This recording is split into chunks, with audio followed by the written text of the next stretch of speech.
Hello everyone, I am Monika. Today now we start our next chapter, that is how do organism reproduce, right?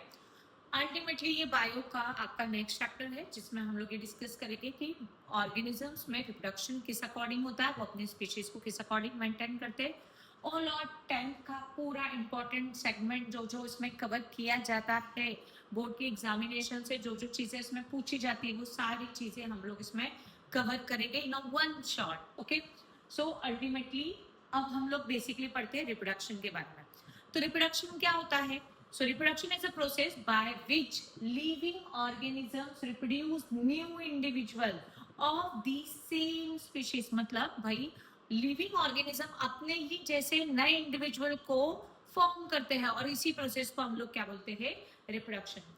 Right, reproduction की process देखिए, ये हम लोग ये नहीं बोलेंगे कि अगर कोई ऑर्गेनिज्म रिप्रोड्यूस नहीं कर रहा है तो वो मर जाएगा। राइट, कोई ऑर्गेनिज्म अगर रिप्रोड्यूस नहीं हो रहा है तो वो तो अलाइव रहेगा, बट उसकी जो पॉपुलेशन है वो मेंटेन नहीं हो पाएगी। राइट, अगर कोई भी ऑर्गेनिज्म रिप्रोड्यूस हो रहा है तो उसकी पॉपुलेशन जो है वो बढ़ती जाएगी और पॉपुलेशन कांस्टेंट रहेगी। But if organism do not reproduce, अगर ऑर्गेनिज्म रिप्रोड्यूस नहीं हो रहा है तो क्या होगा?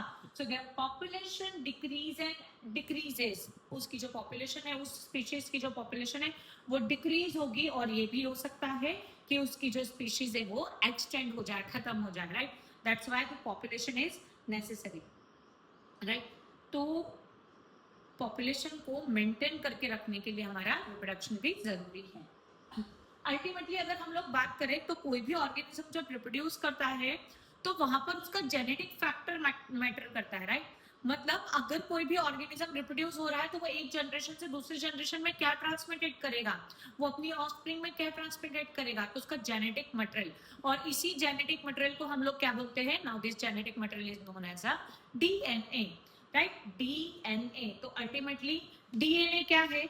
तो डीएनए को हम लोग समझते हैं, DNA, deoxyribonucleic acid. DNA molecule in the chromosome in the nucleus is responsible for the transformation of character from the parents to offspring. Right? हमारे क्रोमोसोम्स में जो डीएनए होता है, न्यूक्लियस के अंदर जो डीएनए होता है, वही एक जनरेशन से दूसरी जनरेशन में या ऑफस्प्रिंग में कैरेक्टरिस्टिक्स को ट्रांसफॉर्म करने के लिए रिस्पॉन्सिबल होता है। राइट, अगर कोई भी ऑर्गेनिज्म रिप्रोड्यूस हो रहा है तो वो उसके कैरेक्टरिस्टिक्स न्यू प्रोजेनी या ऑफस्प्रिंग में ट्रांसमिटेड करेगा। और यही ट्रांसमिशन किसकी वजह से हो पाता है?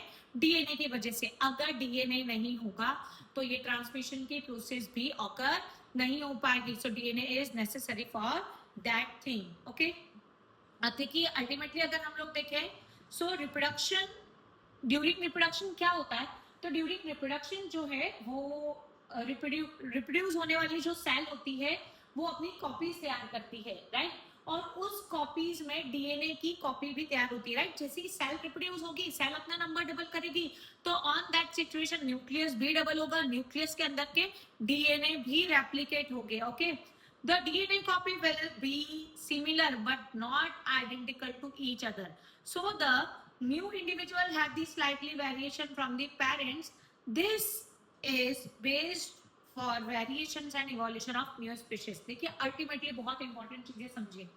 देखिए होता क्या है कि कभी जब कोई भी दो सेल्स रिप्रोडक्शन में पार्टिसिपेट करती है, तो जैसे पेरेंटल सेल है तो एक मैटरनल होगी और एक पैटर्नल पेरेंट सेल होगी। तो ये जब दोनों ट्रांसमिटेड करेगी अपने जीन्स को, तो उसमें से कुछ ही कैरेक्टर मदर से आएगी, कुछ कैरेक्टर फादर से आएगी और वही न्यू प्रोजेनी में ट्रांसफर होंगे। राइट, तो अल्टीमेटली जो न्यू प्रोजेनी बनता है या कोई भी न्यू इंडिविजुअल फॉर्म होगा वो स्लाइटली वेरिएशंस के साथ डेवलप होगा। उसमें पेरेंट्स के सारे सेम टू सेम कैरेक्टर्स नहीं होंगे। और यही प्रोसेस है जो वेरिएशंस और इवोल्यूशन के लिए स्पीशीज में वेरिएशन और इवोल्यूशन के लिए रिस्पॉन्सिबल होती है। अगर ये वेरिएशन और इवोल्यूशन नहीं होगा तो आपको पता है स्पीशीज का फॉर्मेशन भी नहीं होगा। राइट, तो अल्टीमेटली पेरेंट्स से ऑफस्प्रिंग में जब ये डीएनए कॉपीज जाती तो इनमें कुछ ना कुछ वेरिएशंस क्रिएट होते हैं और इसी वेरिएशंस की वजह से इवोल्यूशन कॉज होता है। राइट, तो अब देखिए कैसे होता है, वेरिएशंस के इंपॉर्टेंट क्या है उसको हम लोग समझते हैं। पहले सबसे पहले अगर मैं बोलूं कि डीएनए जो है वो कैसे ट्रांसमिटेड होता है उसको हम लोग समझते हैं, तो आपको वेरिएशन बहुत अच्छे समझ में आएगा, राइट। देखिए क्या होता है, डीएनए की सबसे पहले कॉपीज तैयार होती है। जैसे सेल मल्टीप्लाइज करती है तो मल्टीप्लाई करने के साथ साथ में उसके न्यूक्लियस में जो उसका डीएनए है वो भी मल्टीप्लाई होगा। और जैसे ही मल्टीप्लाई होगा तो बहुत बार क्या हो जाता है कि कॉपीज में कुछ बायोकेमिकल चेंजेस क्रिएट हो जाते हैं, मतलब डीएनए के जो सीक्वेंस है उसमें कुछ बायोकेमिकल चेंजेस क्रिएट हो जाते हैं और इसी चेंजेस को हम बोलते हैं वेरिएशन इन डीएनए, राइट। अब जैसे ही वेरिएशन आ जाता है डीएनए में तो वो अपने पेरेंटल डीएनए से थोड़ा बहुत चेंज हो जाता है। अब ये हो सकता है कि ये चेंजेस दो लेवल पर हो, एक तो एक्सट्रीम लेवल पर हो और एक तो बहुत माइन्यूट या माइल्ड लेवल पर हो, राइट। जब ये चेंजेस एक्सट्रीम लेवल पर होते हैं तो on that time new sales जो है वो प्रॉपर फंक्शनिंग नहीं कर पाती और सेल जो है वो डेड हो जाती है। हाँ, बट ये अगर माइंड लेवल पर ये चेंजेस हो जाते हैं तो इसका कोई भी इफेक्ट नहीं होता। हाँ, बट ये होता है कि थोड़े बहुत चेंजेस या थोड़े बहुत वेरिएशंस उस पेरेंट और ऑफस्प्रिंग में आपको देखने मिलेंगे, राइट। तो अल्टीमेटली ये जो भी कैरेक्टरिस्टिक का ट्रांसफॉर्मेशन बोल लो या फिर जो भी वेरिएशंस बोल लो वो किस अकॉर्डिंग हो रहे हैं, हमारे डीएनए के अकॉर्डिंग। अब देखिए मेन इंपॉर्टेंट चीज है the importance of the variation, ये क्वेश्चन पूछा जाता है, ओके। वेरिएशंस के इंपॉर्टेंट क्या है, तो वेरिएशंस की वजह से ही कोई भी स्पीशीज इन्वायरमेंट में स्टैटिंग के लिए रिस्पॉन्सिबल हो पाती है। मतलब भाई कोई भी ऑर्गेनिज्म जो है वो अपने आप को इन्वायरमेंट में अडेप्ट कर रहा है due to the variation, right. अगर वेरिएशन वो अपने आप में नहीं क्रिएट करे तो अपने आप को इन्वायरमेंट के लिए अडेप्ट नहीं कर पाएगा। दूसरी इंपॉर्टेंट चीज होती है it provide stability to species को एक स्टेबिलिटी प्रोवाइड करता है और इवोल्यूशन में सपोर्ट करने में मदद करता है, क्या, वेरिएशंस, ओके। नेक्स्ट है डीएनए में वेरिएशंस क्रिएट होते हैं। ये वेरिएशंस की वजह से क्या होता है, डीएनए में भी वेरिएशंस क्रिएट हो गए, डीएनए में वेरिएशंस क्रिएट हो गए तो उसके अकॉर्डिंग न्यू स्पीशीज का फॉर्मेशन भी होगा। मतलब variation is also responsible for the formation of new species. अगर वेरिएशन नहीं होगा डीएनए में तो स्पीशीज जो है वो वेरी नहीं करेगी, स्पीशीज वेरी नहीं करेगी तो नई स्पीशीज का फॉर्मेशन नहीं हो पाएगा। तो तीन मेजर इंपॉर्टेंस है वेरिएशंस के। तो भाई पहला वेरिएशन है, पहला इंपॉर्टेंट है कि वेरिएशन जो है वो हमें इन्वायरमेंट के सराउंडिंग चेंज के लिए अडेप्ट करने के लिए रिस्पॉन्सिबल होती है। दूसरा है कि ये हमें स्टेबिलिटी देती है, स्पीशीज को इवॉल्व होने में सपोर्ट करती है। तीसरा है डीएनए में वेरिएशन लीड होता है और उसी की वजह से न्यू स्पीशीज का फॉर्मेशन होता है, राइट। तो अल्टीमेटली इसको अपन डिटेल में समझते हैं। DNA copy during the reproduction is important for we maintain the body design of different organism to survive in the extreme environment। मतलब भाई environment कुछ भी हो, हमारे DNA हमको क्या करता है, उस environment के लिए support provide करता है। But the environment is constantly changing due to the change in the temperature बोल लो, climate बोल लो, water level पे बोल लो। तो अगर ये DNA वैसा का वैसा बना हुआ रहेगा तो ये सारे changes के लिए हमारी body support ही नहीं करेगी। So if organism cannot adjust themselves, right, Darwin ने थ्योरी दी है सर्वाइवल ऑफ फिटेस्ट। अगर हम लोग इन्वायरमेंट के अकॉर्डिंग फिट नहीं रहेंगे तो हम लोग इन्वायरमेंट चेंजेस के अकॉर्डिंग अपने आप को उस इन्वायरमेंट में अलाइव रख ही नहीं पाएंगे, ओके। ये एक पहला पॉइंट हो गया, मतलब हमारे इन्वायरमेंट में जो चेंज हो रहे हैं उसको अडेप्ट करने के लिए हमारा डीएनए में वेरिएशन हमें मदद करता है। दूसरा है if there are variation in some individual of a species, they may able to survive the change in the environment, right? So variation in the species is necessary for survival of different species and evolution of new species। नई species को बनने में भी variation क्या करता है, मदद करता है। तो आपको ये variation क्या होते हैं ये समझ में आ गया होगा। अब अल्टीमेटली हम लोग आते हैं रिप्रोडक्शन और उसके टाइप। तो रिप्रोडक्शन मतलब ऑर्गेनिज्म अपने ही जैसे न्यू इंडिविजुअल को फॉर्म कर रहा है, इसको हमने बोला रिप्रोडक्शन। रिप्रोडक्शन जो है वो अल्टीमेटली दो टाइप का होता है, एक होता है सेक्सुअल रिप्रोडक्शन और एक होता है असेक्सुअल रिप्रोडक्शन। तो सबसे बेसिक जो रिप्रोडक्शन होता है, जो लोअर ऑर्गेनिजम्स में मिल जाता है इजीली, वो होता है asexual reproduction. So is reproduction in which new individual are produced from a single parent. ये इस टाइप के रिप्रोडक्शन में सिर्फ सिंगल पेरेंट्स की रिक्वायरमेंट होती है। आपने एक प्लांट है, जैसे रोज का एक प्लांट लिया, आपने उसके स्टेम को कट किया, उससे नई प्लांट बॉडी को जनरेट कर दिया, तो यहाँ आपने सिर्फ सिंगल प्लांट से नई बॉडी को फॉर्म किया है। इसी टाइप का जो रिप्रोडक्शन है वो कहा जाता है asexual reproduction. Asexual reproduction basically higher animals में नहीं होता, वो मेजरली लोअर टाइप के एनिमल्स में होता है। ओके, और सेक्सुअल रिप्रोडक्शन क्या होता है? तो sexual reproduction is a reproduction in which two individuals are involve to produce a new individual, right? तो सेक्सुअल रिप्रोडक्शन के लिए दो पेरेंट्स की रिक्वायर्ड होती है, मेल और फीमेल की। मेल और फीमेल जो है वो न्यू ऑफस्प्रिंग को प्रोड्यूस करते हैं, और इसी प्रोसेस को हम लोग क्या बोलते हैं? Sexual reproduction. मतलब जहाँ दो पेरेंट्स इन्वॉल्व है, ये बेसिकली हायर टाइप के जो एनिमल्स है उनमें इस टाइप का रिप्रोडक्शन देखा जाता है। अब देखिए type of asexual reproduction. Asexual reproduction किन किन वे से होता है? तो फिजन है, इसमें बाइनरी फिजन, मल्टीपल फिजन दोनों आ गया। फिर है बर्डिंग, रीजनरेशन, फ्रेगमेंटेशन, स्पोर फॉर्मेशन और वेजिटेटिव प्रोपगेशन। ये डिफरेंट मेथड्स है असेक्सुअल रिप्रोडक्शन की। हर कोई ऑर्गेनिज्म अलग अलग mode of reproduction, asexual reproduction use करता है। ओके, अब सबसे पहले बात करें हम लोग फिजन। फिजन मतलब क्या होता है? फ्यूजन का टोटली अपोजिट। फिजन में क्या होता है? तो भाई सेल जो है स्प्लिट होती है, सेल का ब्रेक डाउन होता है और उससे अलग अलग नई सेल्स का फॉर्मेशन होता है, राइट? कैसे समझते हैं हम लोग? तो फिजन की प्रोसेस क्या होती है? So fission is a asexual reproduction by which unicellular organism divide and form two or more new individual, right? asexual reproduction में क्या होता है? ये asexual reproduction basically unicellular organisms जो होते हैं ना, उनमें परफॉर्म होता है। तो इसमें क्या होता है कि एक सेल सडनली दो या दो से ज्यादा इंडिविजुअल बॉडी में डिवाइड हो जाती है, राइट? अब असेक्सुअल रिप्रोडक्शन जो है वो दो टाइप का होता है, एक होता है बाइनरी फिजन और एक होता है मल्टीपल फिजन। ओके, सो बाइनरी फिजन मतलब क्या है? जहां एक सेल डिवाइड होकर दो सेल्स फॉर्म करे, इसको हम लोग बोलते हैं बाइनरी फिजन, राइट? तो ये मेथड जो है ना वो बेसिकली अमीबा में होती है, इस तरीके का, right? In this method, an organism divide to form a two individual, एक से दो सेल्स का फॉर्मेशन होता है। सबसे पहले क्या होता है? तो भाई इनका सेल ग्रोथ करती है, सेल का ग्रोथ होने के बाद में उसका न्यूक्लियस जो है वो पहले डिवाइड होता है। न्यूक्लियस जैसे ही डिवाइड हुआ तो सेल में एक सेप्टम क्रिएट हो जाता है, एक क्लीवेज क्रिएट हो जाता है और उससे वो दो सेल्स फॉर्म हो जाती है, राइट? उसका साइटोप्लाज्म भी डिवाइड हो जाएगा, न्यूक्लियस भी डिवाइड हो जाएगा और टू इंडिविजुअल सेल्स का फॉर्मेशन होगा। सो यहाँ पर एक पेरेंटल सेल से दो डॉटर सेल्स का फॉर्मेशन हो रहा है, इसीलिए इसको हम लोग क्या बोलते हैं? Binary fission, right? दूसरा होता है मल्टीपल फिजन। अमीबा भी ये मल्टीपल फिजन करता है, but in a extreme condition, मतलब जब उसके लिए अनफेवरेबल कंडीशन जब होगी ना, तब वो इस टाइप का रिप्रोडक्शन ऑकर करेगा, राइट?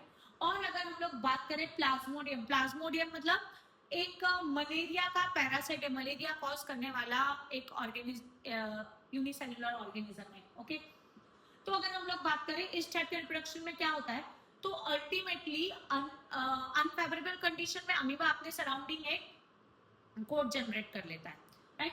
या फिर हम लोग बात करें प्लाज्मोडियम की, तो प्लाज्मोडियम में क्या होता है कि उसकी जो सेल होती है, सेल के अंदर उसका जो न्यूक्लियाई है वो न्यूक्लियाई कंटिन्यूअसली डिवाइड होता है और छोटे छोटे बहुत सारे न्यूक्लियस फॉर्म करता है, राइट? आपने देखा होगा ना, एक एयर में आपने जैसे ही बलून में एयर भरना फील करना चालू किया तो वो बलून की साइज इनहैंस होती जाएगी और एक टाइम बाद जब प्रेशर इंक्रीज हो जाएगा तो वो रप्चर हो जाएगी, और कुछ उसी तरीके की प्रोसेस इसमें ऑकर होती है। तो इनका जो न्यूक्लियाई है वो डिवीजन होते रहता है, फिर बहुत सारे न्यूक्लियाई बन जाएंगे, फिर वो सेल पर प्रेशर एग्जिट करेंगे और फिर वो रप्चर होगी और सारे न्यूक्लियाई बाहर निकल के आ जाएंगे और इंडिविजुअल अपनी लाइफ को सर्वाइव करेंगे। तो भाई यहाँ पर एक ही सेल ने बहुत सारी सेल्स को फॉर्म किया है बाय दी फिजन, स्प्लिटिंग, इसीलिए इसको कहा जाता है multiple fission. Okay, so next method है बर्डिंग। बर्डिंग की जो प्रोसेस है वो यूनिसेलुलर और मल्टीसेलुलर दोनों में मिलती है, राइट? अगर यूनिसेलुलर की बात करें तो ईस्ट में मिल जाएगी और मल्टीसेलुलर की बात करें तो हाइड्रा में मिल जाएगी। ओके, इन दोनों टाइप के ऑर्गेनिजम्स में रिप्रोडक्शन की प्रोसेस ऑकर होती है। तो बर्डिंग में क्या होता है? सो इन दिस मेथड जो पेरेंट बॉडी ना, पेरेंट बॉडी पे छोटा सा बल्ज बन के आएगा। बल्ज मतलब एक उभार जैसा स्ट्रक्चर बन के आएगा। This bulge is known as a bud. और ये बर्ड क्या करता है? तो बर्ड जो है वो पेरेंटल बॉडी से अपने न्यूट्रिशंस को एब्सॉर्ब करता है, और जैसे ही वो अपने न्यूट्रिशंस एब्सॉर्ब करता है तो वो अपनी साइज को धीरे धीरे धीरे धीरे क्या कर लेता है? बड़ा कर लेता है। और जैसे ही वो मैच्योर कंडीशन में आ जाता है तो वो पेरेंट बॉडी से डीअटैच हो जाता है, सेपरेट हो जाता है। देखिए, है ना, ग्रोथ हो गई, ग्रोथ होने के बाद में वो डीअटैच होने की कोशिश करेगा, थर्ड वाले डायग्राम में देखिए, और फिर वो पूरी तरीके से डीअटैच होकर इंडिविजुअल अपनी बॉडी फॉर्म करेगा। ये तो देखा आपने भाई मल्टी सेलुलर ऑर्गेनिजम्स में बर्डिंग की प्रोसेस। और ये है ईस्ट, जो यूनिसेलुलर ऑर्गेनिज्म है और तो भी बर्डिंग की प्रोसेस परफॉर्म करता है, असेक्सुअली रिप्रोड्यूस होता है। कैसे? तो वही ईस्ट की जो सेल है, ईस्ट की सेल पे एक बल्ज बना, बल्ज बनने के बाद में उस बल्ज को हमने बर्ड कहा। फिर जो ईस्ट सेल का जो न्यूक्लियर है वो डिवाइड होता है और उस बर्ड में ट्रांसमिटेड हो जाता है, और ट्रांसमिटेड होने के बाद में वो बर्ड पेरेंटल बॉडी से न्यूट्रिशन सक करेगी। सक करने के बाद में जब वो मैच्योर हो जाएगी तो वो पेरेंट बॉडी से डीअटैच होकर अपनी लाइफ को इंडिविजुअली सरवाइव करेगी। Okay, now next process is a regeneration. Regeneration मतलब क्या होता है? In this method, a part of the body if the organism is cut or be broken down can develop into a new individual, right? कैसे समझते हैं हम लोग? जैसे फॉर एग्जांपल ये हाइड्रा में भी होता है और ये प्लेनेरिया में भी होता है ना, स्टारफिश में भी होता है ये। ओके, तो इसमें क्या होता है कि जैसे प्लेनेरिया की बॉडी है या हाइड्रा की बॉडी है, वो सडनली व्हाटएवर 1 2 और 3 पार्ट्स में डिवाइड हो गई। सो ईच पार्ट जो है ना वो बची हुई पूरी बॉडी को फॉर्म कर लेगा।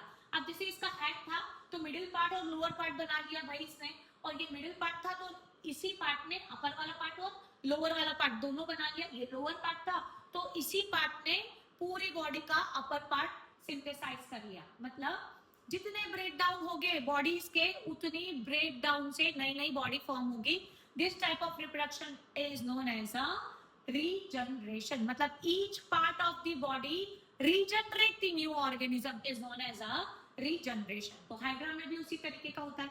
आपने एक लिमिटेड रीजनरेशन का एग्जांपल आपके डेली में भी देखा होगा, बहुत बार आपने देखा होगा, लिजार्ड जो होती है उसके टेल कट हो जाती है, वहां पर टेल से नई बॉडी का फॉर्मेशन नहीं होता, बट लिजार्ड फॉर्म उसकी जो कटी हुई टेल है वो पूरी वापस से बना देती है, राइट? तो ये है लिमिटेड रीजनरेशन का एग्जांपल, और ये जो है कंप्लीट रीजनरेशन कर रही है बॉडी। ओके, नेक्स्ट है फ्रेगमेंटेशन। फ्रेगमेंटेशन जो है ना, अल्टीमेटली इस टाइप का रिप्रोडक्शन उन ऑर्गेनिजम्स में होता है जिनकी बॉडी फिलामेंटस होती है, मतलब एक थ्रेड लाइक बॉडी होती है ना, वो वाले ऑर्गेनिज्म इस टाइप का रिप्रोडक्शन परफॉर्म करते हैं। तो कैसे होता है?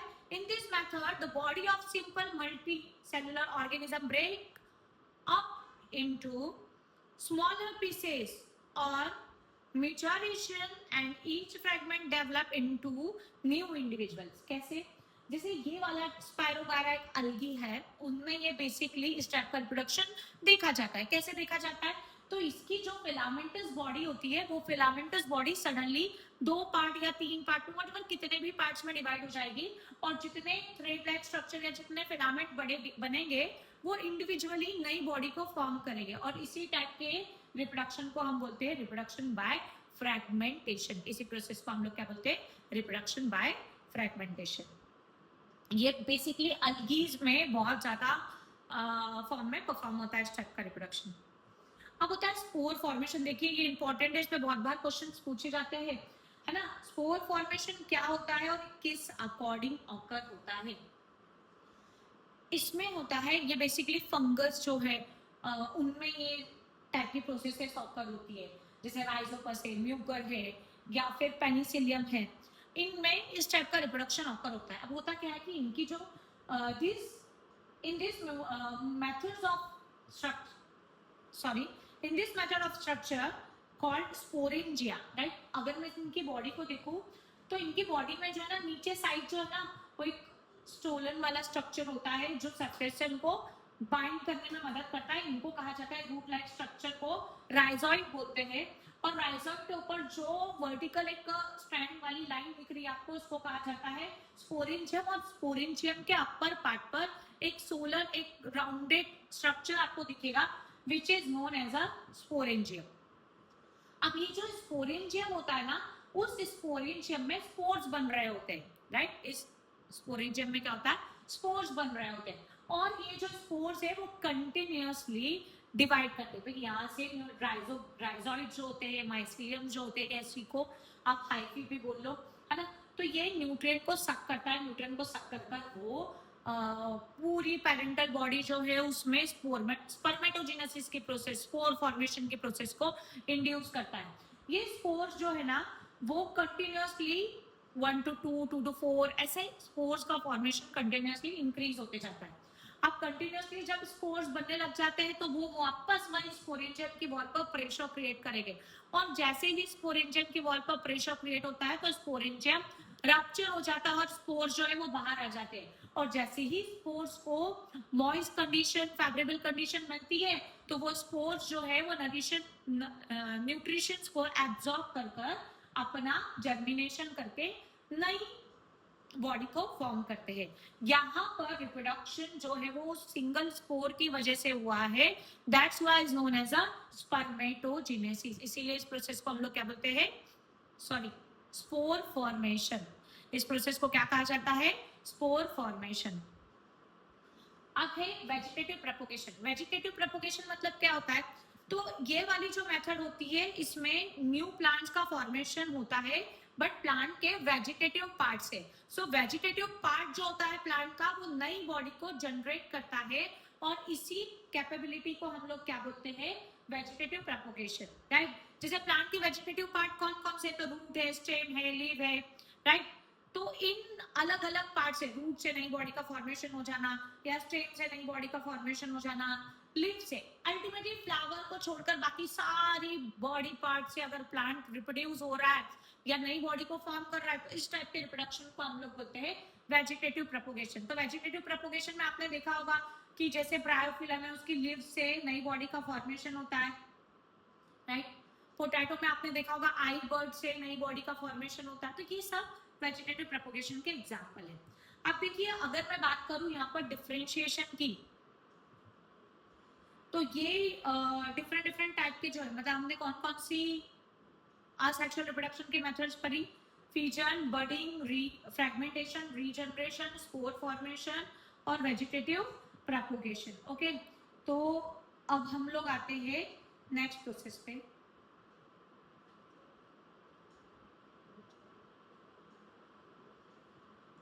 That is a sexual reproduction, okay? Sexual reproduction in flowering plant. तो सेक्सुअल रिप्रोडक्शन अगर हम लोग देखें फ्लावरिंग वाले प्लांट्स में तो किस अकॉर्डिंग होता है वो मैं आपको बेसिकली समझाती हूँ। पहले हम लोग सेक्सुअल रिप्रोडक्शन फ्लावर में समझने के लिए उसके बेसिक पार्ट्स को समझेंगे। तो पार्ट्स में सबसे पहला पार्ट होता है सेपल, राइट। सेपल जो है वो यूजुअली ग्रीन होता है, यहाँ पे आपको दिखे डायग्राम में दिख रहा होगा, that is a sepal, okay. ये सेपल कैसे होते हैं, ये सेपल यूजुअली ग्रीन कलर के होते हैं to provide protection to the flower. इनका काम क्या होता है कि भाई फ्लावर को एक तरीके का प्रोटेक्शन प्रोवाइड करना। और इसके अलावा दूसरा पार्ट होता है सेपल के बाद में आता है पेटल। पेटल जो होता है वो यूजुअली कलरफुल पार्ट होता है, राइट। इसके पास में बहुत सारी स्ट्रॉन्ग फ्रेगनेंस होती है। ये मेन मतलब ये कलरफुल भी होते हैं और फ्रेगनेंस भी कंटेन करते हैं। इनका मेन काम होता है इंसेक्ट्स को अपनी तरफ अट्रैक्ट करना for the pollination, okay. Next होता है एंथर। ये है हमारा एंथर वाला पार्ट। एंथर जो होते हैं वो कंटेन करते हैं पॉलन ग्रेन को which is a male gamete, okay. और इसके अलावा हम लोग देखें तो फिलामेंट होता है। फिलामेंट उस ये जो स्ट्रक्चर दिख रहा है एंथर के नीचे वो होता है फिलामेंट। ये एंथर को होल्ड करके रखने का काम करता है। मेन मतलब एक स्टिक होती है जो एंथर को होल्ड करके रखने का काम करती है। नेक्स्ट होता है stigma. Stigma that means this part, okay. Stigma जो है वो मेन रिप्रोडक्टिव पार्ट है। यहाँ पर पॉलन ग्रेन आकर स्टिक होते हैं. It is a junction point for the pollen grain, मतलब पॉलन ग्रेन सब वहां पे आके रुकेंगे. स्टाइल जो होता है वो एक स्टिग्मा जो है नीचे ट्यूब में अलाउंडेड होता है, इसको स्टाइल बोलते हैं, जो पॉलन ट्यूब बनाने में मदद करता है. पॉलन जो है पॉलन ग्रेन वो उसी ट्यूब से आगे ट्रेवल करते हैं स्टाइल से होते हुए. फिर होता है ओवरी.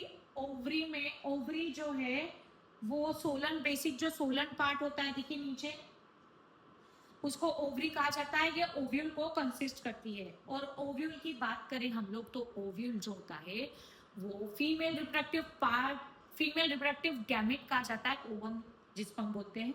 यहाँ पर फर्टिलाइजेशन, इसके साथ ही फर्टिलाइजेशन टेक प्लेस होता है. कैसे होती है सारी प्रोसेसेस मैं आपको इंडिविजुअली एक एक करके समझा दूँ. देखिए अल्टीमेटली फ्लावर की अगर हम लोग बात करें ना, तो ये फ्लावर जो है प्लांट के लिए एक तरीके की रिप्रोडक्टिव यूनिट का काम करती है. राइट, मतलब पूरा जो रिप्रोडक्शन है, कौन सा वाला, सेक्सुअल रिप्रोडक्शन में फ्लावर जो है वो एज अ बेसिक यूनिट है. तो फ्लावर में भी हमारे पास दो वैरायटीज होती है प्लांट के पास में. एक होता है यूनिसेक्सुअल फ्लावर, एक होता है बायसेक्सुअल फ्लावर. यूनिसेक्सुअल फ्लावर मतलब ऐसे फ्लावर जो या तो मेल बॉडी को कंटेन करेगी या तो फीमेल बॉडी को कंटेन करेगी. राइट, और बायसेक्सुअल फ्लावर मतलब जो मेल और फीमेल दोनों और जो ऑर्गन्स है उनको कंटेन करते हैं.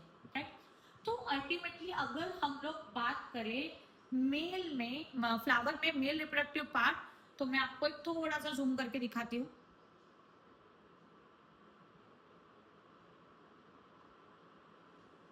ये इस तरीके का पार्ट जो होता है इसको कहा जाता है स्टेमेन. क्या कहा जाता है, स्टेमेन. ये स्टेमेन अल्टीमेटली दो पार्ट से कवर होता है. एक होता है एंथर और एक होता है फिलामेंट. ओके, तो जो फिलामेंट होता है उसके ऊपर एंथर होता है, और एंथर जो है वो सिर्फ 4 लोब से बना हुआ होता है. उसमें पॉलन ग्रेन का फॉर्मेशन होता है. राइट, तो पॉलन ग्रेन कहाँ बनते हैं, एंथर में बनते हैं, और पॉलन ग्रेन को हम लोग मेल गैमेट ऐसा बोलते हैं. ओके, और अगर हम लोग बात करें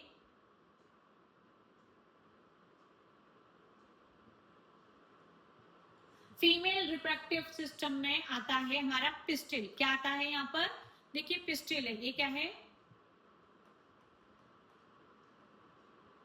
पिस्टिल. ये जो पिस्टिल होता है वो 3 पार्ट से बना हुआ है. ये स्टिग्मा, ये स्टाइल और ये ओवरी. राइट, और जो स्टिग्मा होता है it is a junction point for the pollen grain. यहाँ पे आपके पॉलन ग्रेन स्टिक होते हैं. फिर ये स्टाइल के थ्रू वो एक ट्यूब लाइक स्ट्रक्चर होता है जहां से वो पॉलन ट्यूब बनाकर नीचे ट्रांसमिटेड करते हैं. और ओवरी जो लोअर सोलन सेक्शन होता है उसको हम ओवरी बोलते हैं. ओवरी में ओव्यूल्स का फॉर्मेशन होता है, और ओव्यूल्स में, ओवरी में क्या बनेंगे हमारे ओव्यूल्स, और ओव्यूल्स में ओवम या इसी को हम लोग बोलते हैं एक सेल. इस तरीके से फॉर्मेशन की प्रोसेस ऑकर होती है. मतलब अल्टीमेटली ओवरी में ओवम या एक सेल होते हैं which is known as a female gamete. तो देखिए male gamete pollen grain, female gamete क्या होगा, फीमेल गैमेट क्या होगा, एक सेल या ओवम. अब समझिए पूरी प्रोसेस को इंटर. अल्टीमेटली कोई अगर यूनिसेक्सुअल फ्लावर है तो उसमें पॉलन ग्रेन और एक सेल दोनों अलग अलग फ्लावर पे डेवलप हो गए. और अगर कोई बायसेक्सुअल फ्लावर है तो उसमें पॉलन ग्रेन और एग सेल या ओवम एक ही फ्लावर में प्रोड्यूस हो गए. राइट, अब इस सिचुएशन में क्या होता है, सबसे पहली प्रोसेस होती है गैमेट फॉर्मेशन. तो मेल जो रिप्रोडक्टिव पार्ट है उसमें मेल गैमेट का फॉर्मेशन होगा, that is a pollen grain. और जो फीमेल रिप्रोडक्टिव पार्ट है जिसको हम लोग बोल रहे हैं पिस्टिल, उसमें फॉर्म हो गए हमारे फीमेल रिप्रोडक्टिव पार्ट में क्या फॉर्म हो गए, female reproductive cell which is known as egg cell या फीमेल गैमेट जिसको हम बोलेंगे एग सेल. राइट, अब क्या होता है उसके बाद में दूसरी प्रोसेस आती है. पहले हो गया गैमेट का फॉर्मेशन, मेल बॉडी ने मेल गैमेट का फॉर्मेशन किया, फीमेल बॉडी ने फीमेल गैमेट का फॉर्मेशन किया.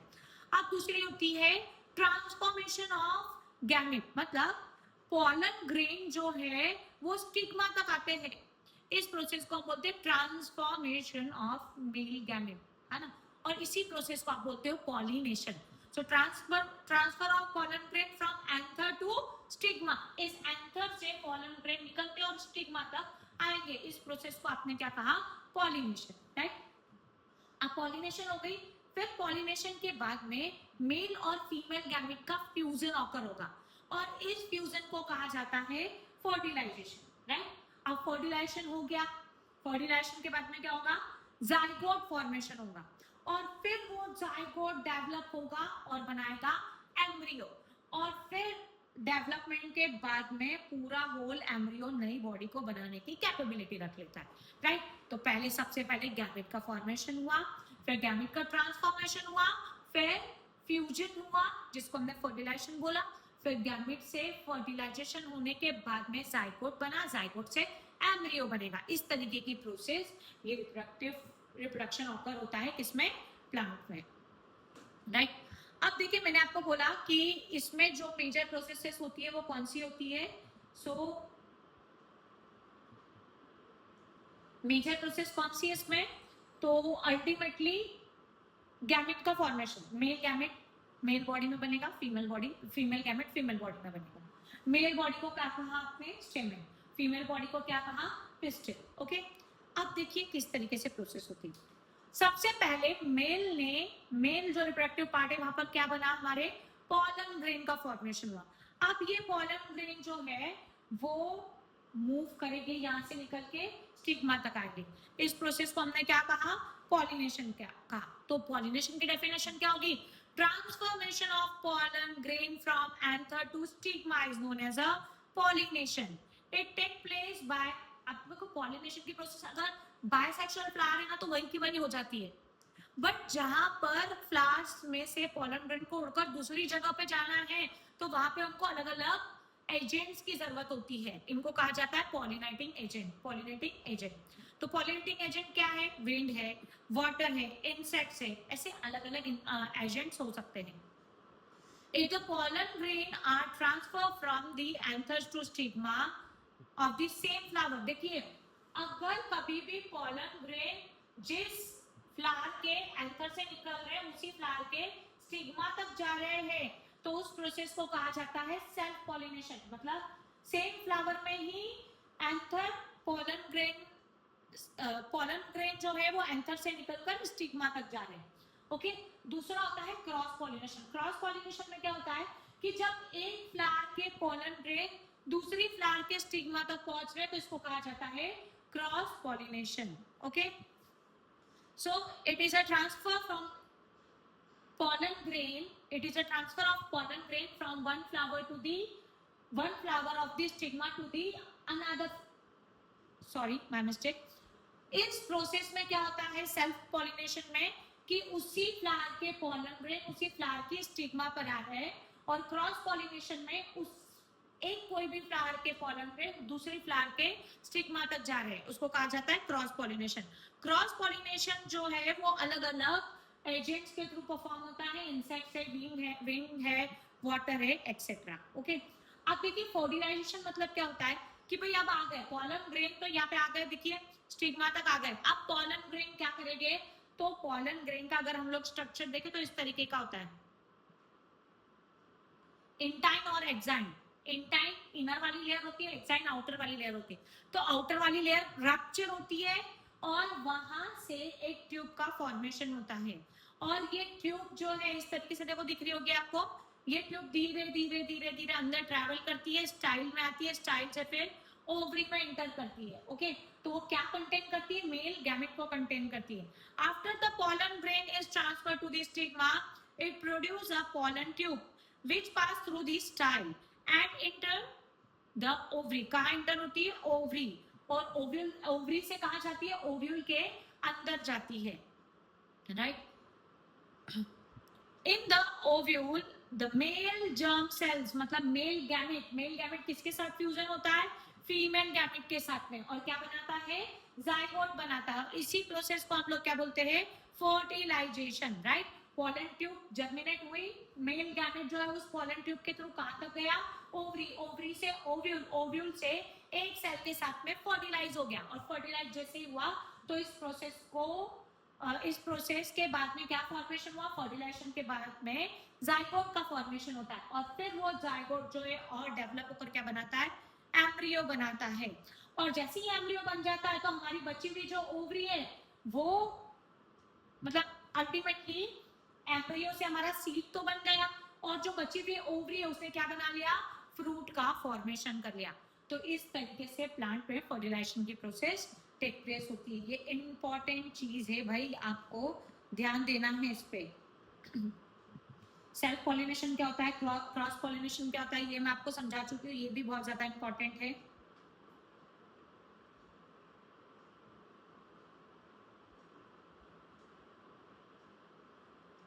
तो अल्टीमेटली बस आपको ये ध्यान रखना है यहाँ पे कि पॉलन मेल गैमेट का जो ट्रांसफॉर्मेशन होता है, मेल गैमेट के ट्रांसफॉर्मेशन के बाद में जो जर्मिनेशन होगा, जर्मिनेशन के वहाँ पॉलन ट्यूब बनेगी, पॉलन ट्यूब बनने के बाद में पॉलन ग्रेन जो है या मेल गैमेट जो है वो पॉलन ट्यूब के थ्रू रीच होगा और रीच होने के बाद में भाई वो फीमेल गैमेट के साथ फ्यूजन करके जाइगोट बना लेगा, जाइगोट से एम्ब्रियो बनेगा, एम्ब्रियो से फिर हमारा सीड का फॉर्मेशन हो जाएगा और जो अल्टीमेटली म्यूच्योर हुई हुई ओवरी है वो सीड बना लेगी, राइट।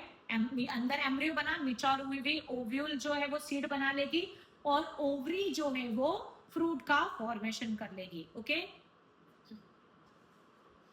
अब देखिए यहाँ पर नेक्स्ट पार्ट है that is a reproduction in human beings, है ना। ह्यूमन बींग में रिप्रोडक्शन कैसे ऑकर होता है, तो अल्टीमेटली यहाँ पर भी दो पेरेंट्स होते हैं ह्यूमंस में, बेसिकली जो है वो सेक्सुअल रिप्रोडक्शन ऑकर होता है और सेक्सुअल रिप्रोडक्शन मतलब जहाँ दो पेरेंट्स रिक्वायर्ड होते हैं, एक होता है मेल और एक होता है फीमेल, राइट। अब अगर मेल बॉडी में देखें तो मेल बॉडी में रिप्रोडक्टिव पार्ट को हम लोग पहले समझते हैं, रिप्रोडक्टिव सिस्टम को हम लोग समझते हैं।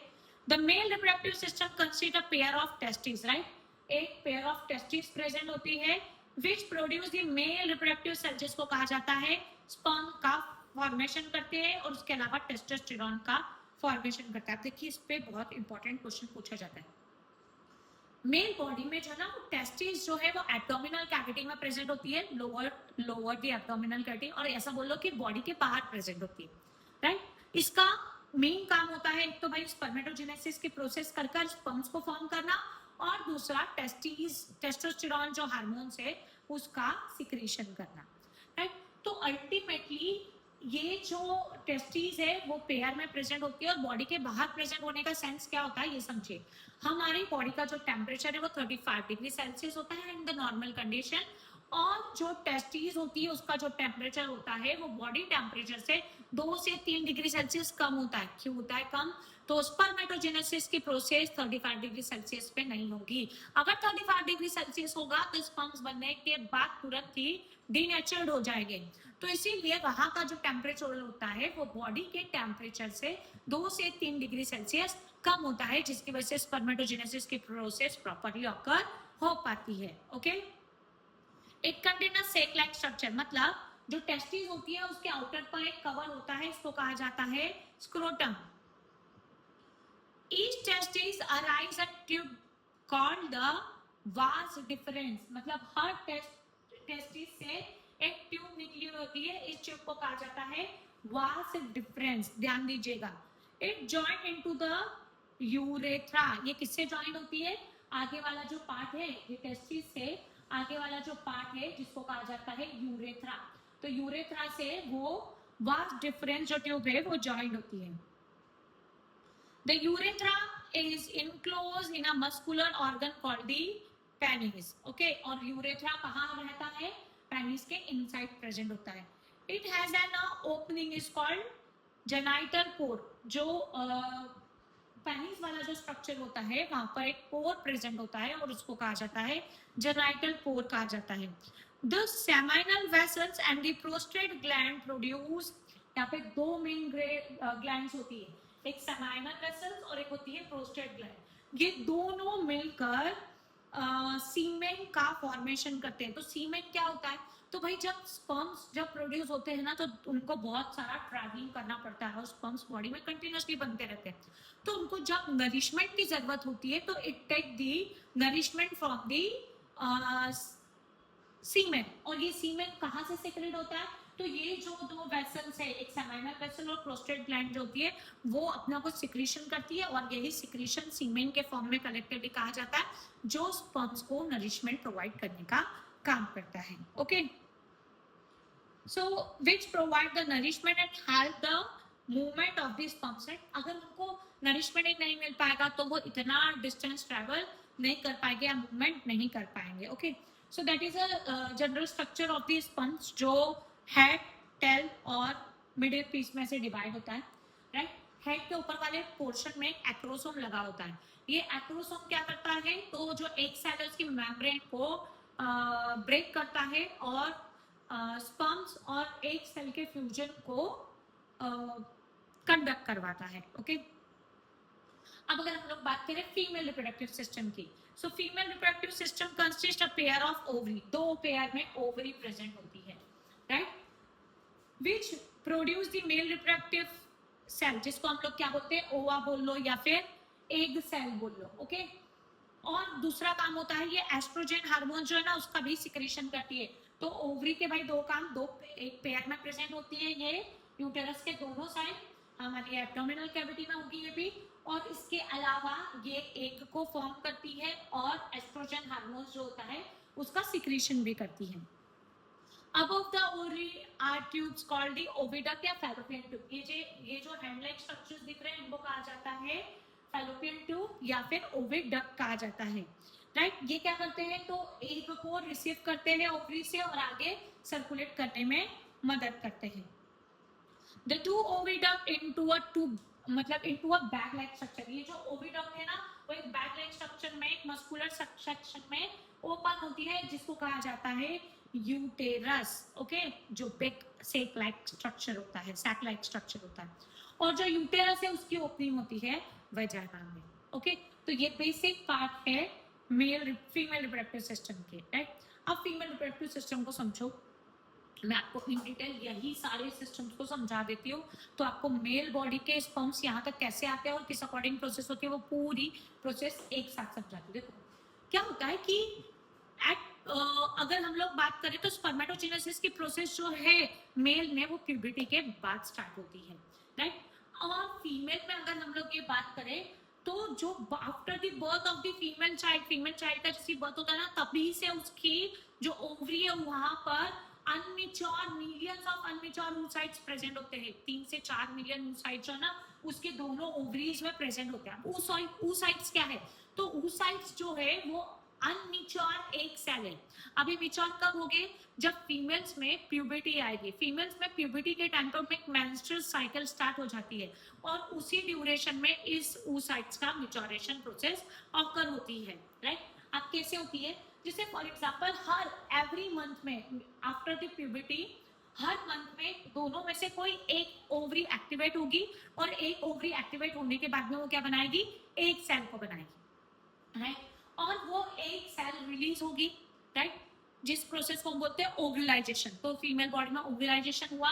ओवुलाइजेशन फॉर एग्जांपल इस मंथ में ये वाली ओवरी ने एक सेल बनाया, तो ये वाली एक सेल फैलोपियन ट्यूब से होते हुए कहाँ आएगी, यूटेरस, मतलब ये वाले पॉइंट पर आएगी, यूटेरस के जंक्शन पॉइंट पे आएगी. ओके, अब जैसे ही वो यहाँ आ गई इस सिचुएशन में वो 24 आवर्स के लिए स्पर्म्स का वेट करेगी.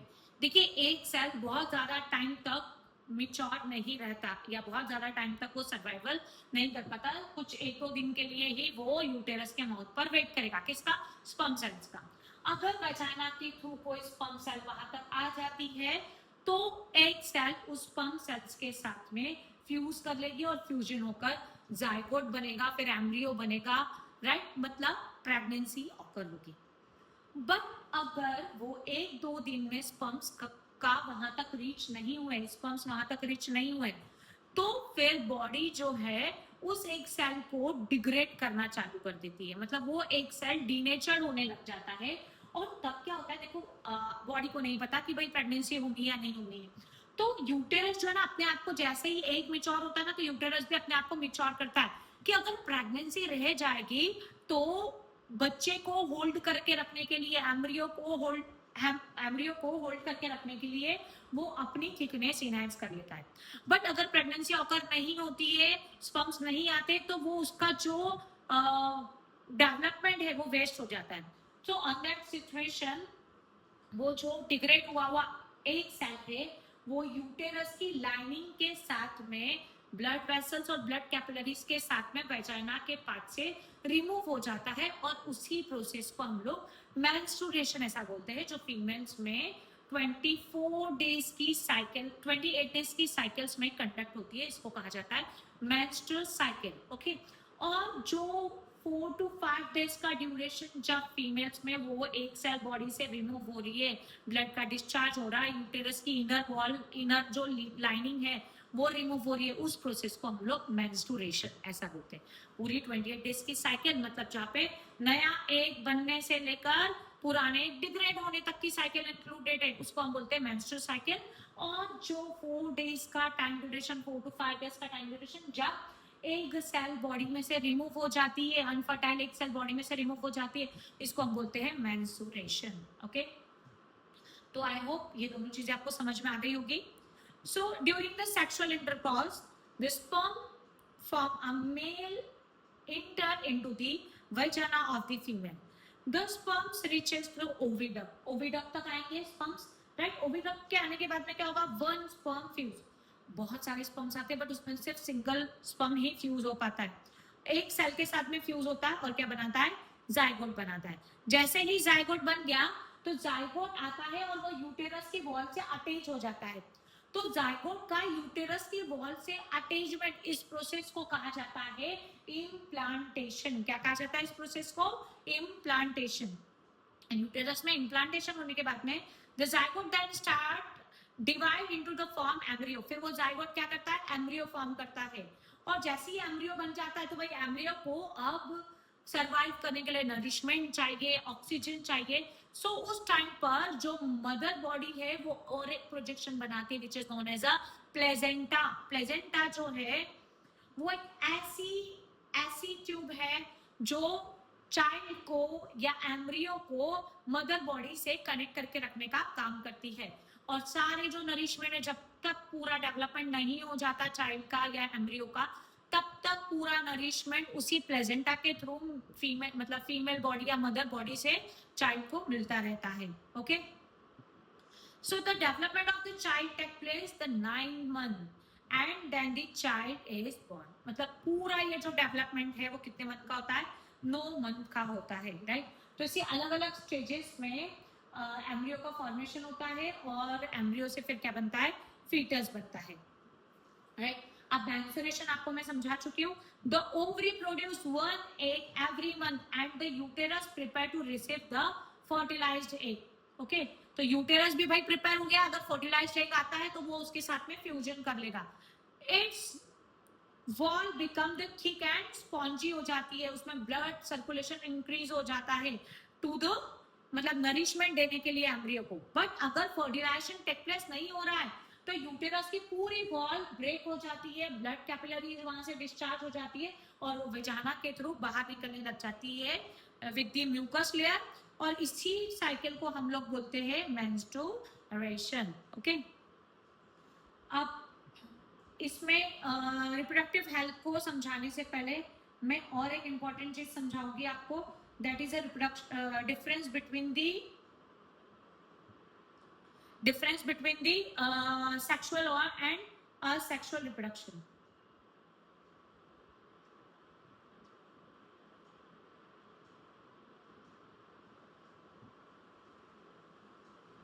अब अगर हम लोग बात करें सेक्सुअल और असेक्सुअल रिप्रोडक्शन में डिफरेंस की, तो पहला डिफरेंस कि भाई सेक्सुअल रिप्रोडक्शन में वी रिक्वायर द 2 पेरेंट्स और असेक्सुअल रिप्रोडक्शन में हमको कोई भी 2 पेरेंट्स की रिक्वायरमेंट नहीं होती। असेक्सुअल रिप्रोडक्शन जो है वो सिंगल पेरेंट्स के थ्रू भी ऑकर हो जाता है, राइट? दूसरा है कि इसमें जो सेक्सुअल रिप्रोडक्शन होता है उसमें गैमेट्स का फॉर्मेशन होता है, असेक्सुअल रिप्रोडक्शन में गैमेट्स का फॉर्मेशन नहीं होता। जो असेक्सुअल रिप्रोडक्शन होता है वहां पर जो न्यू इंडिविजुअल फॉर्म होता है वो अपने पेरेंट से सिमिलर होता है, बट सेक्सुअल रिप्रोडक्शन में वो अपने पेरेंट से डिफरेंट होता है, मतलब उसमें वेरिएशन ज्यादा होते हैं। तो आप ये बोल सकते हो सेक्सुअल रिप्रोडक्शन में वेरिएशन ज्यादा क्रिएट होते हैं और सेक्सुअल रिप्रोडक्शन में वेरिएशन बहुत लेस अमाउंट में क्रिएट होते हैं। जो असेक्सुअल रिप्रोडक्शन है वो बहुत कम टाइम में कंप्लीट हो जाता है और सेक्सुअल रिप्रोडक्शन के लिए it take a lot of time. अगर प्लांट में देखें तो प्लांट जो है वो सेक्सुअली असेक्सुअली दोनों तरीके से रिप्रोड्यूस होते हैं, एनिमल्स में देखें तो वो सेक्सुअली रिप्रोड्यूस होते हैं, राइट? अब देखिए अगर हम लोग बात करें रिप्रोडक्टिव हेल्थ को लेकर, तो अल्टीमेटली ऐसी बहुत सारी डिजीजेस है जो सेक्सुअली ट्रांसमिटेड होती है, जैसे एड्स है, गोनेरिया है, सेफेलिस है, ये सब की सब कुछ कुछ उसमें से कुछ बैक्टीरियल डिजीज है, कुछ वायरल डिजीज है। जैसे गोनेरिया है, सेफेलिस है, ये बैक्टीरियल डिजीज है जो सेक्सुअली ट्रांसमिटेड होती है। उसके अलावा वायरल डिजीज HIV एड्स जो होता है वो वायरल डिजीज है जो एक पर्सन से दूसरे पर्सन में सेक्सुअली ट्रांसमिटेड होती है, राइट। आप देखिए बहुत सारी मेथड्स हम लोग यूज करते हैं एज अ कंट्रासेप्शन प्रेगनेंसी को स्टॉप करने के लिए या प्रिवेंट करने के लिए। पहला होता है बैरियर मेथड, राइट। इसमें दोनों मेथड आती है, फिजिकल मेथड भी आती है और एक आती है जिसको हम लोग केमिकल मेथड, जिसको टैबलेट्स या फिर हार्मोनल डोज की वजह से कंट्रोल किया जाता है। तो बैरियर मेथड्स में कौन सी मेथड्स आती है, तो we are using the condoms होती है, सर्विक्स कैप होती है या फिर कॉपर टी ट्यूब्स होती है। इसका यूज कर कर हम लोग रिप्रोडक्शन प्रोसेस को स्टॉप करवा सकते हैं या प्रेगनेंसी को प्रिवेंट करवा सकते हैं। केमिकल मेथड्स में कुछ ड्रग्स आते हैं जो ओरल पिल्स होती है या वेजाइनल पिल्स होती है जो फर्टिलाइजेशन ऑकर नहीं होने देती, राइट। उसके अलावा आती है सर्जिकल मेथड। तो सर्जिकल मेथड्स में हम लोग जो रिप्रोडक्टिव पार्ट में इन्वॉल्व स्ट्रक्चर्स है ना, उनकी कटिंग करते हैं, स्मॉल पार्ट को कट करते हैं। जैसे एक होती है मेल में वैक्सोटोमी। वैक्सोटोमी में क्या किया जाता है, तो जो वास्ट डिफरेंस जो होती है ना, मेल में जो वास्ट डिफरेंस होती है उसको कट करवा दिया जाता है। और फीमेल्स में ट्यूबेक्टोमी परफॉर्म करवाई जाती है। इसमें क्या होती है, उनकी जो फीमेल में जो फैलोपियन ट्यूब होती है या ओविडक्ट होती है उनको ब्लॉक करवा दिया जाता है, ओके। तो इस तरीके से हम लोग अलग अलग मेथड्स के बारे में पढ़ा, इस चैप्टर में इंपॉर्टेंट चीजें पढ़ी हम लोगों ने। सो आई होप आपको ये सारा चैप्टर बहुत अच्छे से समझ में आया होगा। If you have any doubt तो आप मुझसे पर्सनली मैसेज डालकर भी आप मुझसे पूछ सकते हैं, ओके। Thank you everyone. अब मिलते हैं हम लोग नेक्स्ट लेक्चर में नेक्स्ट चैप्टर के साथ, ओके। ये हमारा बायो का लास्ट चैप्टर होगा और उसके बाद फिर मैं आपको जो अपने दो बेसिक चैप्टर्स है, एक लाइट वाला और इलेक्ट्रिसिटी, उसके न्यूमेरिकल्स पे आपको मैं एक वीडियो बना के दूंगी जिससे आपको वो न्यूमेरिकल्स को सॉल्व करना इजी हो जाएगा, ओके। चलो बाय बाय, फिर मिलते हैं नेक्स्ट लेक्चर में।